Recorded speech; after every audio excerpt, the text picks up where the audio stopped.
नमस्कार, राजनीति का टॉप फ्लोर देख रहे हैं आप। मैं हूं राकेश कुमार।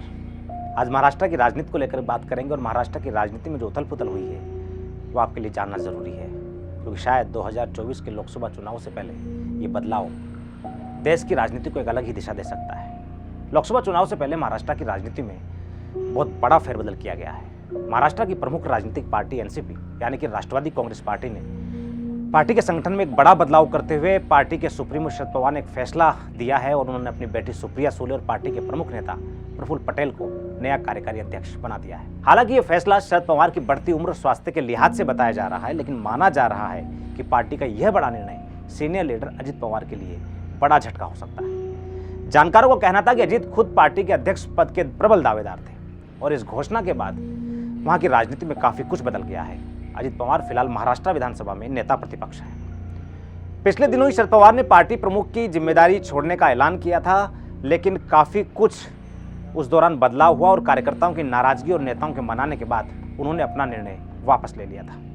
पवार की पेशकश पर विचार विमर्श करने के लिए बाकायदा एक कमेटी का गठन भी किया गया और उस पैनल ने 5 मई को उनके इस्तीफे को स्वीकार करने से मना भी कर दिया और उनसे पार्टी अध्यक्ष पद पर बने रहने का आग्रह किया गया था। अब पार्टी हाईकमान ने 2 नए कार्यकारी अध्यक्ष नियुक्त करके सभी को चौंका दिया है। एनसीपी के 25वें स्थापना दिवस के मौके पर पार्टी के सुप्रीमो शरद पवार ने कहा कि एनसीपी को मजबूत करने के लिए हम सब लोगों को काम करना पड़ेगा। प्रफुल्ल पटेल और सुप्रिया सुले को वर्किंग कमेटी का प्रेसिडेंट बनाने का निर्णय लिया जा रहा है। सुप्रिया सुले को हरियाणा और पंजाब की जिम्मेदारी भी सौंपी गई है। एनसीपी के प्रमुख नेता अजित पवार की मौजूदगी में ये तमाम घोषणाएं की गई तो जाहिर सी बात है, काफी चौंकाने वाली बात है। सुप्रिया सुले को कार्यकारी अध्यक्ष के तौर पर महाराष्ट्र, हरियाणा, पंजाब, महिला, युवा और लोकसभा समन्वय की जिम्मेदारी दी गई है, तो वही प्रफुल्ल पटेल को कार्यकारी अध्यक्ष के साथ ही मध्य प्रदेश, राजस्थान, गोवा की कमान सौंपी गई है। वही सुनील तटकरे जो पार्टी के प्रमुख नेता है, उन्हें पार्टी का राष्ट्रीय महासचिव बनाया गया है और उन्हें ओडिशा, पश्चिम बंगाल, किसान, अल्पसंख्यक विभाग का प्रभार सौंपा गया है।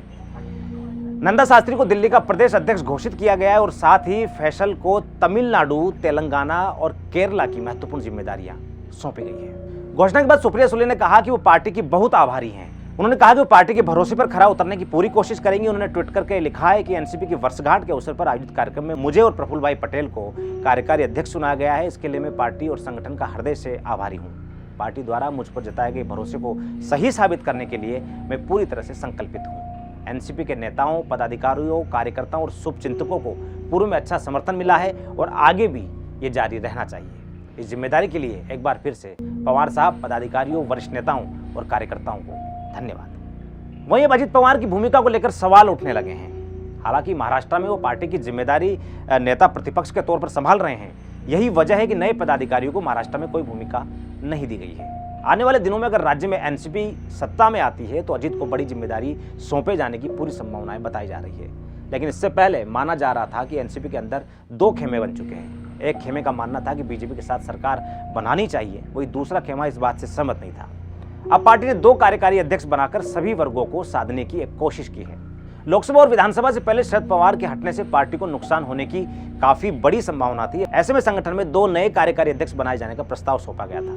अब अगर सिर्फ सुप्रिया सुले को कार्यकारी अध्यक्ष बना दिया जाता तो यह स्पष्ट हो जाता कि वो आने वाले दिनों में पार्टी की उत्तराधिकारी होंगी। जिस तरह शिवसेना में बालासाहब ठाकरे ने उद्धव ठाकरे को कार्यकारी अध्यक्ष बनाकर यह साफ संदेश दे दिया था, लेकिन एनसीपी संगठन ने उनके साथ प्रफुल्ल पटेल को भी कार्यकारी अध्यक्ष की जिम्मेदारी सौंपी ताकि कार्यकर्ताओं में ये बात साफ तौर पर भेजी जा सके कि किसी भी तरीके से परिवारवाद को हावी नहीं किया गया है। ये बात साफ दिखाती है कि शरद पवार इस बारे में खुलकर अपनी राय नहीं रखना चाहते हैं। एक तरह से उन्होंने सुप्रिया को कार्यकारी अध्यक्ष बना करके उत्तराधिकारी के रूप में सामने बैठा दिया है। लेकिन महत्वपूर्ण बात यह भी है कि अजित पवार को लेकर के जो फैसला होना बाकी है उस पर काफी कुछ एनसीपी के भीतर चल रहा होगा। बहरहाल शरद पवार के इस फैसले के बाद महाराष्ट्र की सियासत में उथल पुथल मचना तय हो गया है, क्योंकि शरद पवार के भतीजे अजित पवार इस फैसले को अपने अंदर कितना तक उतार पाते हैं यह देखना दिलचस्प होगा। राजनीति के टॉप फ्लोर में आज के लिए इतना ही। फिर मुलाकात होगी राजनीति की किसी नई हलचल पर और सियासत के नई चालों पर। नमस्कार।